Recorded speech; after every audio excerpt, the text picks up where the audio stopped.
Video को start करने से पहले अगर आपने अभी तक चैनल को सब्सक्राइब नहीं करा है तो दोस्तों चैनल को पहले सब्सक्राइब कर लीजिए और इस साथ में इस बेल आइकन को जरूर क्लिक करिएगा दोस्तों, जिससे आपको टाइम टू टाइम नोटिफिकेशन मिलते रहेंगे। चलिए फ्रेंड्स, अब हम वीडियो स्टार्ट करते हैं। Hello friends, welcome to crazy GK tricks. आप सभी का बहुत बहुत स्वागत है दोस्तों। आज के इस वीडियो में हम पॉलिटी साइंस का एक टॉपिक है, वेरी इंपॉर्टेंट, मौलिक अधिकार, फंडामेंटल राइट्स की बात करेंगे। ये टॉपिक बहुत ही इंपॉर्टेंट है। अगर हम कॉन्स्टिट्यूशन से अगर रिलेटेड क्वेश्चन अगर एग्जाम में सॉल्व करना चाहते हैं तो इस टॉपिक को हमको पढ़ना बहुत जरूरी है, क्योंकि इस टॉपिक से बहुत क्वेश्चन एग्जाम में बनते हैं। अगर आप चाहते हैं कि इस टॉपिक से आपका कोई एग्जाम में क्वेश्चन आए और आप सही कर लें, तो उसके लिए आपको ये पूरा वीडियो समझना जरूरी है। मैं आपको इसमें बहुत इंपॉर्टेंट पॉइंट्स बताऊंगा, साथ में एक क्वेश्चन आंसर सेट भी लगाऊंगा लास्ट में, जो कि प्रीवियसली एग्जाम में जो क्वेश्चन पूछे गए हैं हम उन क्वेश्चन को सॉल्व करेंगे और देखेंगे कि हम कितने क्वेश्चन सॉल्व कर पा रहे हैं। तो चलिए फ्रेंड्स, हम वीडियो को स्टार्ट करते हैं। सबसे पहले दोस्तों मैं आपको हमारे मौलिक अधिकार के बारे में कुछ इंपॉर्टेंट पॉइंट्स बताऊंगा, जो कि बहुत इंपॉर्टेंट है। तो ध्यान से सुनिएगा, एक एक पॉइंट बहुत इंपॉर्टेंट है। सबसे पहले आप ध्यान से सुनिए कि मौलिक अधिकार जो है वो संविधान के भाग 3 में इसका वर्णन करा गया है। जो फंडामेंटल राइट्स है हमारे, वो हमारे कॉन्स्टिट्यूशन के पार्ट 3 में इसका वर्णन किया गया है। अब आगे ध्यान से सुनिएगा, भाग 3 में भारत के संविधान में अनुच्छेद 12 से 35 तक में मौलिक अधिकार का वर्णन किया गया है। फंडामेंटल राइट्स का वर्णन किस अनुच्छेद में किया गया है? 12 से 35 तक में। तो बहुत इंपॉर्टेंट है, ध्यान रखिएगा दोस्तों। ठीक है दोस्तों, अगला पॉइंट काफी इंपॉर्टेंट है। हमारे संविधान में जो पहले मौलिक अधिकार थे, फंडामेंटल राइट्स थे, उनकी संख्या कितनी थी? 7 थी। उसके बाद क्या हुआ? 44वें संविधान संशोधन 1978 के तहत संपत्ति का जो अधिकार था, मौलिक अधिकार में, फंडामेंटल राइट्स में संपत्ति का अधिकार भी था, पर इसको हटाकर संविधान के अनुच्छेद 301 के अंतर्गत वैधानिक अधिकार मतलब लीगल राइट्स में रख दिया गया। ये काफी एग्जाम में पूछा जाता है क्वेश्चन, क्योंकि बाकी तो सब नॉर्मल क्वेश्चन है, ये थोड़ा सा लॉजिक क्वेश्चन है, जो कुछ चेंजेस हुए ना उससे रिलेटेड क्वेश्चंस बन जाता है। तो वेरी आईएमपी में इस पॉइंट को डाल लो, बिल्कुल इससे क्वेश्चंस आपको देखने को मिलेगा। अगला पॉइंट ध्यान से सुनिएगा, मौलिक अधिकारों में संशोधन हो सकता है। जो फंडामेंटल राइट्स है हमारे, ठीक है, कितने हैं? 6 हैं। ध्यान रखना, एक तो जो था संपत्ति का अधिकार, उसको वैधानिक अधिकार लीगल राइट्स में डाल दिया, तो बचे कितने? 6 अधिकार हैं। इन 6 मौलिक अधिकारों को में संशोधन हो सकता है, किसके द्वारा? संसद के द्वारा। और इन मूल अधिकारों का निलंबन भी किया जा सकता है। ध्यान रखिएगा, इनको खत्म भी कर सकते हैं, कुछ देर के लिए हटा भी सकते हैं। ये सब आपातकाल की सिचुएशन में राष्ट्रपति कर सकता है। तो ये पॉइंट हमको दिमाग में रखना है। अगला पॉइंट आता है दोस्तों हमारा, मूल अधिकारों का संरक्षक जो है, मतलब रक्षा कौन करता है? वो करता है सर्वोच्च न्यायालय, सुप्रीम कोर्ट। ठीक है दोस्तों, चलिए अब आगे ध्यान से मैं आपको बताता हूं, ट्रिक बताता हूं मौलिक अधिकार की। इसकी स्टोरी सुनिएगा, क्या है इसकी स्टोरी, आपको मैं सीक्वेंस में याद करा दूंगा कि जो हमारे मौलिक अधिकार है, फंडामेंटल राइट्स है, उसको सीक्वेंस में याद कराता हूं। देखिए, ई और एफ नाम के दो लड़के थे। इन दोनों लड़कों ने क्या करा? शोध करा, और शोध करने के बाद इन्होंने देखा कि शिक्षा जो है वो बहुत जरूरी है, और इस शिक्षा को क्या करो? मौलिक अधिकार में जोड़ दो। तो इन्होंने क्या करा? आपको स्टोरी समझ में आ गई। ई और एफ नाम के दो लड़के थे, उन्होंने शोध करा। शोध करने के बाद उन्होंने रिजल्ट निकाला कि शिक्षा है वो बहुत जरूरी है, तो उसको मौलिक अधिकार में डाल दो। तो उन्होंने मौलिक अधिकार में डाल दिया, हमारे फंडामेंटल राइट्स में ऐड कर दिया शिक्षा को। तो ये हमारी छोटी सी स्टोरी थी, बहुत छोटी सी है और आसानी से आप याद कर सकते हैं। ठीक है, ऐसे सीक्वेंस याद करोगे तो थोड़ा सा भूल सकते हो, बट इससे नहीं भूलोगे बिल्कुल भी। अब इसको मैं एक्सप्लेन करता हूं। ई से दोस्तों हमारा बना इक्वालिटी, मतलब इसको बोलते हैं समानता का अधिकार, और ये आता है हमारे संविधान के 14 आर्टिकल से 18 आर्टिकल तक। उसके बाद आता है दोस्तों हमारा एफ। एफ का मतलब होता है हमारा फ्रीडम, स्वतंत्रता। स्वतंत्रता का अधिकार जो आता है वो आता है 19 से लेकर 22 तक। उसके बाद शो से हमारा बना शोषण के विरुद्ध अधिकार, इसको बोलते हैं दोस्तों राइट्स ऑफ एक्सप्लॉइटेशन।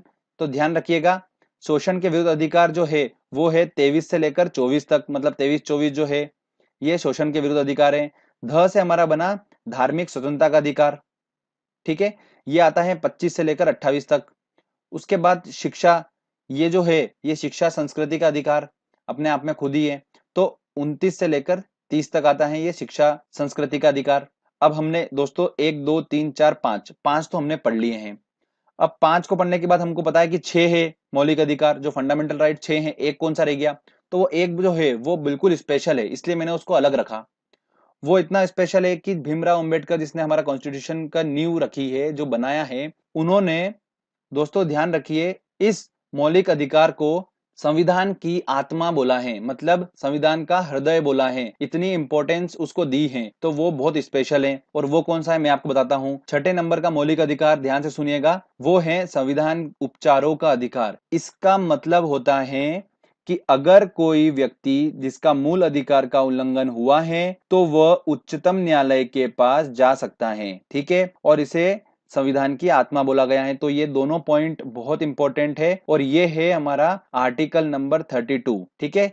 अब आप सोच रहे होंगे कि यार ये बहुत सारे आर्टिकल्स हैं, इनको याद कैसे रखेंगे, सीक्वेंस कैसे, सीक्वेंस तो हम याद कर लेते हैं, चलो ठीक है, बट हम कौन सा याद करें। 14 से 18 के बीच में कोई सा पूछ लेते हैं, फिर 19 से 22 के बीच में कोई सा पूछ लेंगे, फिर 25 28 कौन सा पूछ सकते हैं, इतना याद करना बहुत डिफिकल्ट है। तो मैं आपको एक सिंपल सा ट्रिकी एक चीज बताता हूं, चलिए। आपको इतने सारे याद करने की बिल्कुल भी जरूरत नहीं है, जो मैं बता रहा हूं आप बस वो याद कर लो, ठीक है। आर्टिकल 17, आर्टिकल 24, आर्टिकल 25 और आर्टिकल 32, ये चार आर्टिकल बहुत इंपॉर्टेंट है जो एग्जाम में पूछे जाते हैं, ठीक है। और बहुत रेयर हो सकता है कि 99% तो ये पूछते हैं और 1% हो सकता है चांसेस कि दूसरे पूछ सकते हैं कोई सा, बाकी प्रोबेबिलिटी इनकी ज्यादा रहती है। तो एक एक करके समझो। 17 नंबर का आर्टिकल है वो क्या बोलता है, अस्पृश्यता का अधिकार, मतलब अस्पृश्यता को गैर कानूनी घोषित किया गया है, छुआछूत को। तो ये आता है आर्टिकल 17 में, इंपॉर्टेंट है। आर्टिकल 24 हमको याद करना है, कारखानों में 14 वर्ष से कम आयु वाले बच्चे को कार्य कराने रखने पर प्रतिबंध लगाया गया है, आर्टिकल 24 के अंतर्गत आता है ये। उसके बाद 25 के अंदर आता है दोस्तों धार्मिक स्वतंत्रता का अधिकार, बहुत इंपॉर्टेंट है। और लास्ट में 32 आता है दोस्तों संविधान उपचारों का अधिकार, मतलब हमारे मौलिक अधिकार की रक्षा के लिए इसके अंदर दे रखा है। तो आपने दोस्तों ये चारों आर्टिकल देखे, ये चारों आर्टिकल हमको याद रखना है, इंपॉर्टेंट है। बाकी में ऐसा है कि क्वेश्चंस बहुत रेयर बनेगा, बाकी ये चारों से क्वेश्चंस बनते हैं। 99% अगर क्वेश्चन बनता है तो वो इन चारों आर्टिकल से बनेगा, अगर आर्टिकल से स्पेशली क्वेश्चन बनता है तो, ठीक है दोस्तों। अब हमने अच्छे से टॉपिक को पूरा समझा, मैंने आपको सारा डेटा बता दिया है इसके बारे में, जो जो क्वेश्चंस बनते हैं वो मैंने सारे पॉइंट्स आपको बताए हैं। और ये पूरा ऐसा है कि मैंने आपको निचोड़ करके सार बता दिया, और ये सार आपने अगर समझ लिया, इसका थोड़ा सा आइडिया लगा लिया, तो आप इससे रिलेटेड अगर क्वेश्चन एग्जाम में आएंगे तो आप 100% सही टिक करके आएंगे बिल्कुल। आप इस टेस्ट में देखना, लास्ट ईयर के 20 ईयर के जो क्वेश्चंस मैंने इंपॉर्टेंट निकाले हैं, आप खुद उनको आसानी से सॉल्व कर लेंगे, देखना किस तरीके से। चलिए हम एक एक करके क्वेश्चंस को सॉल्व करते हैं। दोस्तों हमारा पहला क्वेश्चन है, भारत के संविधान का भाग 3 संबंधित है। तो भारत के संविधान का भाग 3 संबंधित है, फंडामेंटल राइट्स मतलब मूल अधिकार से संबंधित है। और ध्यान रखिएगा मूल कर्तव्य का मतलब होता है फंडामेंटल ड्यूटीज, ये हम आगे पढ़ेंगे, थोड़ा कंफ्यूजिंग करता है एक दूसरे के साथ में, तो थोड़ा ध्यान रखना है। अगला क्वेश्चन है, भारत के नागरिकों के मौलिक अधिकारों का वर्णन किस आर्टिकल के बीच में हुआ है। तो हमें पता है आर्टिकल अनुच्छेद 12 से 35 के बीच में हुआ है, तो इसका आंसर लगेगा ए आंसर। भारत के संविधान में मौलिक अधिकार मूल अधिकार का हिस्सा था, चौथे संशोधन द्वारा जोड़े गए थे, संसद द्वारा 1952 में जोड़े गए थे, 42वें संविधान संशोधन द्वारा जोड़े गए थे। तो मूल अधिकार का हिस्सा था मौलिक अधिकार, तो इसका आंसर लगेगा ए आंसर। आगे और हम क्वेश्चन देखते हैं। अगला क्वेश्चन है, भारतीय नागरिकों को प्रदान किए गए मूल अधिकारों को निलंबित नहीं किया जा सकता है, निलंबित किया जा सकता है, किसी भी उपस्थिति में निलंबित नहीं किया जा सकता है, इनमें से कोई नहीं। तो इसका आंसर होगा बी आंसर, निलंबित किया जा सकता है, राष्ट्रपति के पास अधिकार होता है इसका। भारतीय संविधान के अंतर्गत मूल अधिकारों का संरक्षक कौन होता है। तो वो होता है दोस्तों जुडिशरी होती है, न्यायपालिका। तो इसका आंसर लगेगा सी, मैं आपको बता चुका हूं। भारतीय संविधान में अस्पृश्यता का उन्मूलन संबंधित है, किससे संबंधित है, अनुच्छेद 17 से, स्पेशली बताया था मैंने। चलिए आगे और इंपॉर्टेंट क्वेश्चन देखते हैं हम। अगला है, मौलिक अधिकारों के अंतर्गत कौन सा अनुच्छेद बच्चों के शोषण से संबंधित है। तो आर्टिकल 24 था, मैंने आपको बताया था 14 वर्ष से कम उम्र वाले बच्चे कारखानों में कार्य नहीं कर सकते हैं, ये बिल्कुल प्रतिबंध लगा हुआ है इस पे। तो ये हमारा आर्टिकल 24 था। अगला हमारा क्वेश्चन है, कारखानों अथवा खानों में कोई व्यक्ति नियुक्त नहीं किया जा सकता जब तक कि आयु कम से कम होना चाहिए उसकी, मतलब 14 वर्ष से ज्यादा होना चाहिए, तो 14 वर्ष से कम आयु को नहीं किया सकता। तो इसका आंसर होगा सी आंसर। भारतीय संविधान के अनुच्छेद 25 का संबंध है, किससे है, समानता के अधिकार से, संपत्ति के अधिकार से, धार्मिक स्वतंत्रता के अधिकार से या अल्पसंख्यकों के अधिकार से। तो 25 जो था वो था धार्मिक स्वतंत्रता का अधिकार, तो इसका आंसर लगेगा सी आंसर। चलिए आगे और इंपॉर्टेंट क्वेश्चन देखते हैं हम। अगला क्वेश्चन है, निम्नलिखित मौलिक अधिकार में से किसको बी आर अम्बेडकर ने संविधान की आत्मा की संज्ञा दी है? देखिए संविधान की आत्मा की संज्ञा, स्पेशल मौलिक अधिकार था, फंडामेंटल राइट्स था, वो 6 नंबर का, और वो कौन सा था? 32, और उसका नाम था संवैधानिक उपचारों का अधिकार। तो इसका आंसर क्या होगा? डी आंसर होगा। निम्न में कौन सा अधिकार मूल अधिकार नहीं आता है? देखिए कौन सा आता है? समानता के अधिकार से, ये मूल अधिकार है हमारा। संपत्ति का अधिकार ये नहीं है, इसको हटा दिया गया था 44वें संविधान संशोधन 1970 एक्ट के तहत, और लीगल राइट्स में जोड़ दिया। तो इसका आंसर क्या होगा? बी आंसर होगा। संपत्ति के मौलिक अधिकार को कब खत्म किया गया? देखिए कब खत्म करा था? 1978 में 44वें संविधान संशोधन के द्वारा। तो ए आंसर होगा इसका। चलिए आगे और देखते हैं हम क्वेश्चन। अगला हमारा क्वेश्चन है, संपत्ति का अधिकार एक मौलिक अधिकार है, नैसर्गिक अधिकार है, वैधानिक अधिकार है, मतलब लीगल राइट्स, संवैधानिक प्रतिकार का अधिकार है। तो इसका है लीगल राइट्स से है, ये लीगल राइट्स में जोड़ दिया था इसको, तो आंसर इसका लगेगा सी आंसर। बहुत ही इंपॉर्टेंट क्वेश्चन है ये एग्जाम में क्वेश्चंस बनते हैं ऐसे। अगला क्वेश्चन है, समानता का अधिकार संविधान के निम्न अनुच्छेदों में से किसके अंतर्गत दिया गया है? तो समानता का अधिकार देखिए अनुच्छेद 13, अनुच्छेद 14, 15, 16, 13 तो हो ही नहीं सकता, तो इसका आंसर होगा 2, 3, 4 वाला, तो आंसर है डी आंसर। ठीक है, इस तरीके से क्वेश्चन सॉल्व करते हैं ये वाले। चलो आगे और देखते हैं हम। निम्न में से कौन सा मूल अधिकार नहीं है? देखिए कौन सा अधिकार नहीं है मूल अधिकार? संपत्ति का अधिकार जो है वो मूल अधिकार नहीं है, तो इसका आंसर होगा बी आंसर। मौलिक अधिकारों में संशोधन करने में कौन सक्षम है? तो कौन कर सकता है? संसद कर सकती है, तो इसका आंसर लगेगा डी आंसर। तो फ्रेंड्स देखा आपने कितनी आसानी से हमने क्वेश्चन सॉल्व कर लिए हैं। ये क्वेश्चन ऐसे हैं जो काफी एग्जाम्स में पूछे गए हैं और बार बार रिपीट हो जाते हैं, इसलिए मैंने आपकी इनकी प्रैक्टिस करवाई है।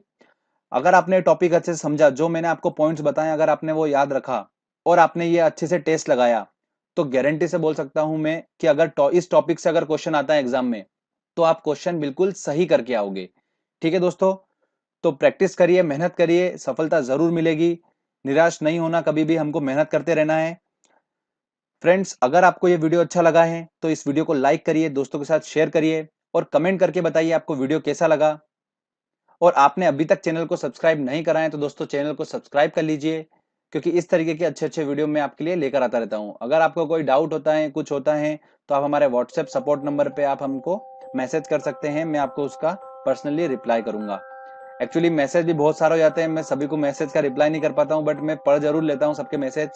तो कोशिश करता हूँ कि सारे मैसेज को पढ़कर सभी को रिप्लाई करने की कोशिश करूँ, क्योंकि एक दिन में 5 से 10 हजार मैसेज आ जाते हैं व्हाट्सएप के, तो बहुत पॉसिबल नहीं हो पाता है कि सबको रिप्लाई कर सकूं।